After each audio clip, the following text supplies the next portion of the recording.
Before paint ever touches the canvas, I like to use a drawing. This quick little sketch is a great way to go to give you an idea where to paint. One of the most popular processes right now is the wet on wet process. But unfortunately, using the wet on wet process, a lot of times your paints will end up muddy. It's just for the fact that they don't dry before you put more paint over top. In this case, you plan everything out virtually exactly the way you want it, and then you paint it like a coloring book, which makes it pretty simple. The drawings can be pretty complex if you like, and if you think it's a benefit. They could also be extremely simple, and the idea with that is you know where the product or the subject, in this case it's going to be a cottage, you know where the subject is actually going to be placed. It helps you understand composition, placement, sizes, all sorts of stuff. The sketches start out rough. You just refine it as you go.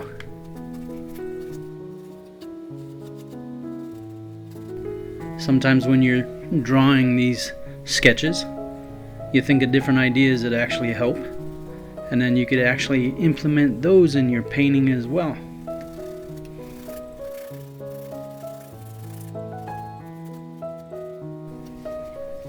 Using a light charcoal pencil instead of a darker color actually allows you to rough out everything before you really firm it up with darker lines that are a little bit more difficult sometimes to erase or change.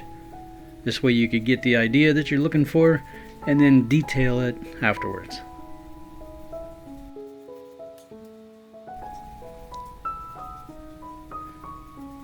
The canvas I'm using is a 16 by 20 pre-primed canvas.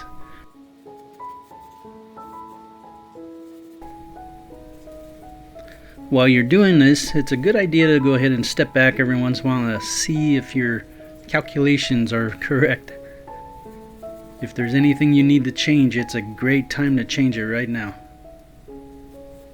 Now, it doesn't have to be perfect. There are some alterations you'll also do while you're painting, at least I do. So once you get an idea how you like your picture, sometimes even when you're painting, you will change stuff up. And the benefit of this is you could paint right over top of the charcoal.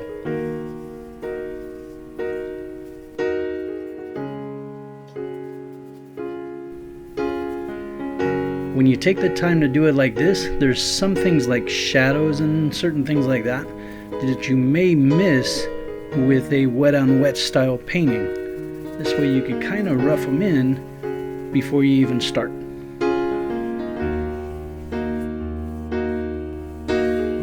If you enjoy using the wet on wet technique, tell me in the comments below if you've ever had a muddy painting. I always tell people that I credit Bob Ross in teaching me how to paint, but I've definitely had my share of some muddy paintings with the wet on wet process.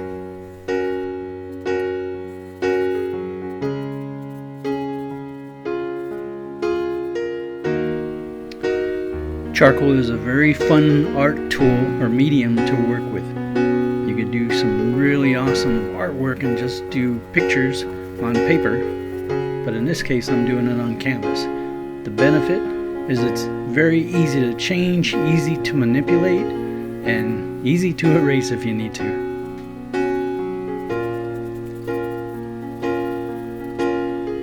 The easiest thing to erase charcoal with on paper or canvas is going to be a kneaded eraser.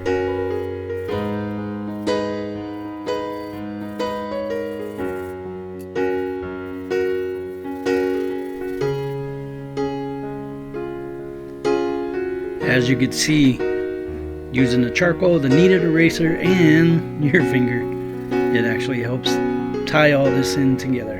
So you get some great shadows by this simple technique.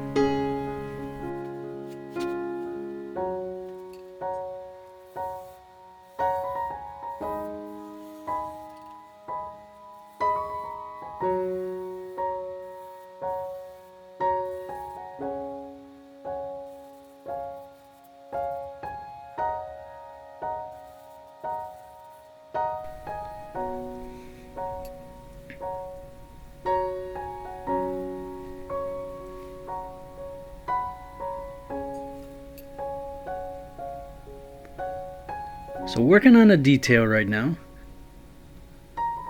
Just using a kneaded eraser, you pull off some charcoal, add some charcoal, you can blend it with your finger, and you keep basically going back and forth until you get it to the point where you like it. Right now, the darker area is going to be where the grass is at, and the lighter area is going to be where the sunlight is actually going to be shining. So the cool part is you can actually dial in where you want your sun to be shining.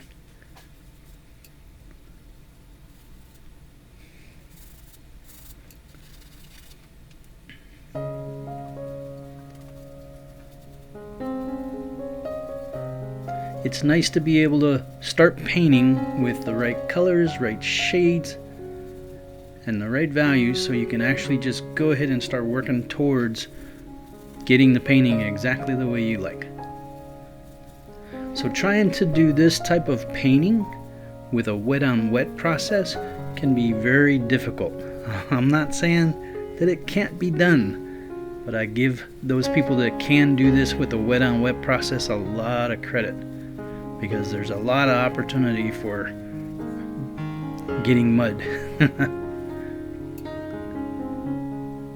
If you're doing this with a wet on wet process, you basically have to make sure you know exactly where everything is going and try your best not to overlap paint.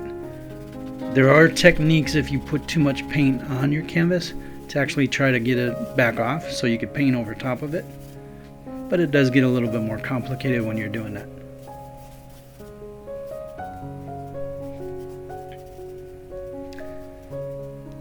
Right now this looks like nothing more than scribbles, but we have a row of trees behind this little cottage. And it's given me an idea about the height, where I want some of the branches and stuff to be, and how I want them layered. So that's the nice part about being able to do the charcoal drawing.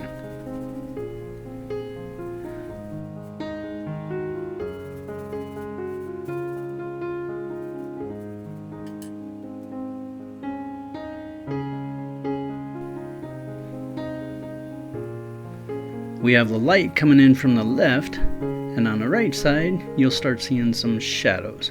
So at this point you can actually add the shadows to help you see more realism before you start painting.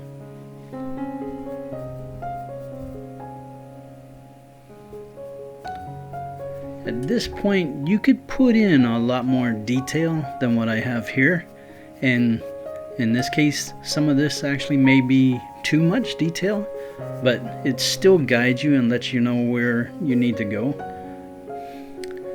This is the nice part right here. This little window on the side of the house, I don't like the top part of it, so I'm just going to erase a little bit with a kneaded eraser and just redo it. With paint it would be a lot more complicated than that. Now it's ready for the first layer of paint. If you learned anything or enjoyed this video, please subscribe and hit the like button. It definitely helps my channel. And thank you guys very much, and hope to see you again soon.